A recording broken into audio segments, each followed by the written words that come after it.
finally, and he's going to talk to you about this.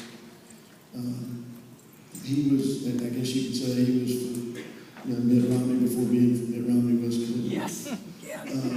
Stacy was right there helping as his chairman in Mississippi and working hard toward the ultimate goal of this year, which is extracting our current president out of the White House and putting Mitt Romney in there.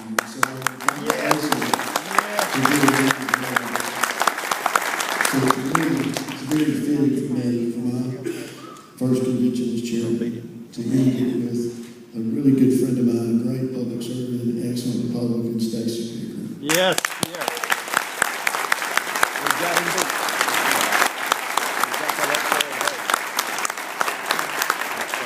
Friends, it's been a long day, but what a great day for us to take part in this historic opportunity to change the direction and the future of this nation. Congratulations to each and every one of you for the role you've played today in this state delegation. Well, it wouldn't be right if I didn't first start off. A friend of mine asked me if I would say a few words on his behalf before he left today. Congressman Stephen Palazzo. He was with us for lunch. Yep. And then he left because his son is celebrating his birthday today and asked his dad this morning, "Dad, are you going to make it back?" And Stephen said, "Stacy," I said, "you got to go." Yes, yes. And that's one reason I'm glad to call Stephen not just my congressman, but my friend. Yes. Yes. Stephen wanted to tell you just how much he appreciates the opportunity to serve. But let me tell you why I supported Stephen whenever he was going to put his name on the ballot against Gene Taylor 3 years ago. And when not many folks across this state gave him a chance and said, "We can't beat Congressman Taylor." Stephen believed that he could and knew that we could because we knew that Mississippi deserved and the 4th Congressional District needed conservative representation in Washington. In his first term, he became chairman of the subcommittee over space and technology, which has a direct impact on NASA and its budget at the Space Center. That's the kind of representation we need from Mississippi, and we've got 3 great Republican congressmen, Nunnally, Harper, and Palazzo, who are serving us in leadership positions from the time they hit the ground. And I appreciate not just those of you from the 4th District, from across the state, working to get these men across the finish line, to be a great team in Congress on behalf of Mississippi, our values, our future. Now, as the father of, we were talking earlier, some of our friends from Hancock County, just 4 children, Katie Beth, Robert Grady Harrison, and John Thomas. I appreciate what these men do. And Senator Wicker was here earlier. I believe he's still there. There he is. You change sides on me, Senator. The job that Senator Cochran, Senator Wicker, Harper, Nunnally, and Palazzo do for each and every one of us, and our children and grandchildren in Washington, holding the line and trying to change the future. But these men need us to send a majority to the U.S. Senate so that our next president, President Mitt Romney, will have a majority in the Senate and the House to work to change the future of the nation.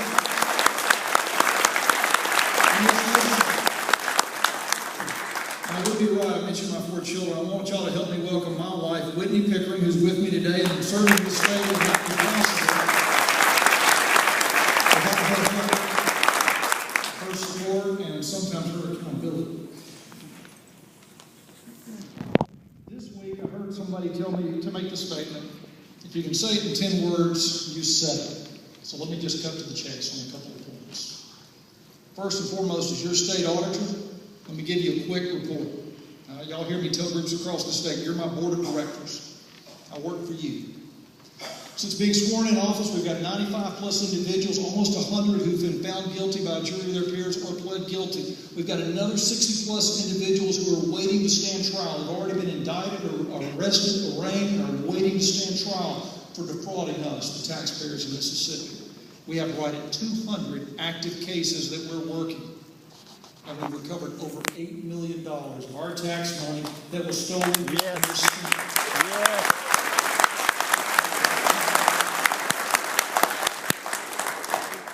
We also represent the state when it comes to our one-time money, and the federal government recognized us, the Office of the Inspector Generals and the GAO, the Government Accounting Office, told Congress this year that Mississippi is the best role model of how to spend one-time money with less than 0.5% of fraud after Katrina and with less than 0.5% of fraud.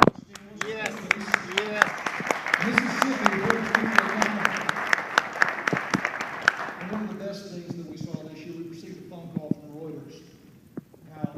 you're a statewide official and a national news service calls you, Delbert, it's typically not going to be a fun day.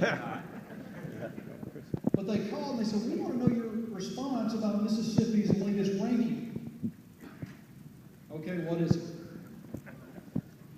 They said, did you realize that the Center for Public Integrity in the states has just recognized Mississippi as the 6th best state in the nation when it comes to public integrity, accountability, and enforcing your laws and your rules?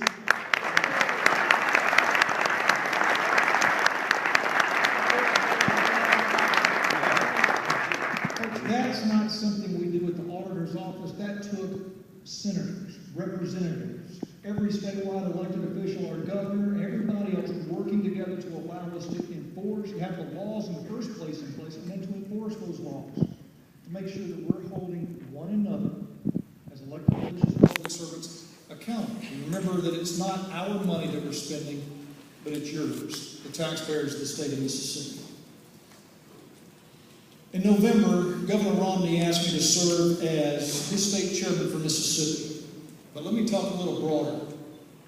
Who would have thunk it that we would have been on the national stage in a presidential primary?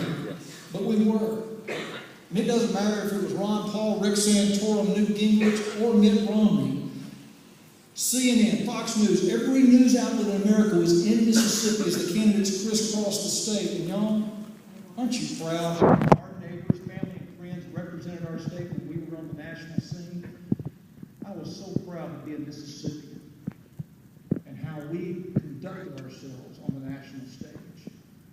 Now we've got another opportunity. The delegation that you've elected and the alternates and the guests will be going to Tampa in August. We'll be nominating a Republican nominee, Governor Mitt Romney, to run against our current president, Barack Hussein Obama.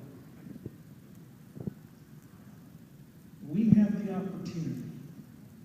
The polls today, before we ever name a vice presidential candidate, before we ever get into the whole full swing of the campaign, we're already dead even with the sitting president.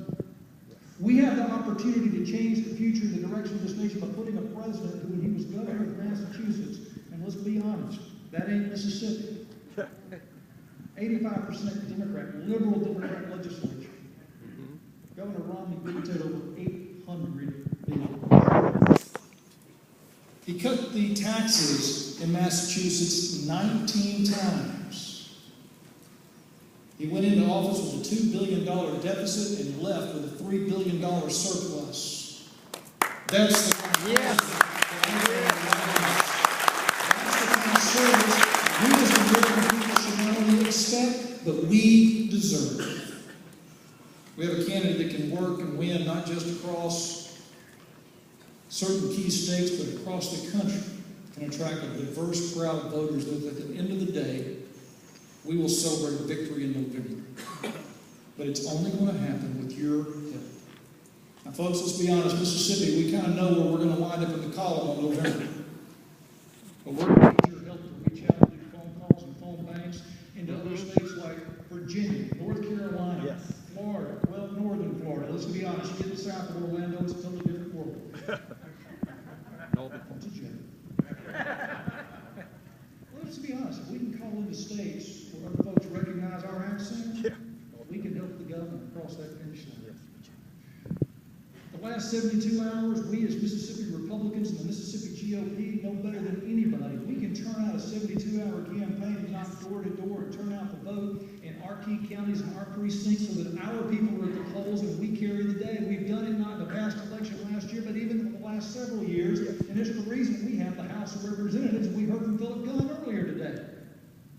We can do that by sending teams out from our state to North Carolina, Virginia, and even into Florida and Panhandle and other parts of the state to make a difference.